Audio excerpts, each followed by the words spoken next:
أعوذ بالله من الشيطان الرجيم بسم الله الرحمن الرحيم.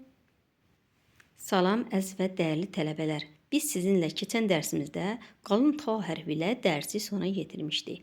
İndi isə ta hərfinin oxşarı olan qalın həm də pəltə za hərfi ilə 4 dənə hərfi keçəcəyik və hər bir hərfin necə şəkildə yazıldığını və əvvəldə, ortada necə yazıldığını öyrənəcəyik. Qalın za hərfi pəltə hərfdir, ayn hərfi boğaz hərfdir, qayn hərfi qalın hərfdir, fə hərfi isə incə hərfdir. Za, ayn, qayn, fə. İndi isə biz bunların həm sərbəst, həm əvvəldə, həm ortada, həm axırda yazılışına baxaq. Bugün öyrənəcəyimiz 4 hərf hər biri 4 şəkildə yazılır. Qalın za hərfi həm də pəltə hərfdir. Birinci sərbəst forması verilib, sonra başlanğıc forması, sonra ortada, sonra axırda.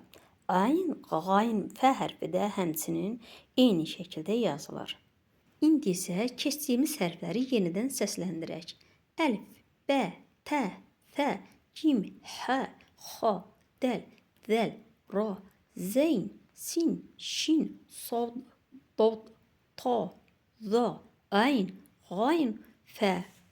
Əziz tələbələr, dərslərə diqqətli olaq. Allahın şifasını qazanmaq üçün Allahın ism-ayətlərini öyrənək.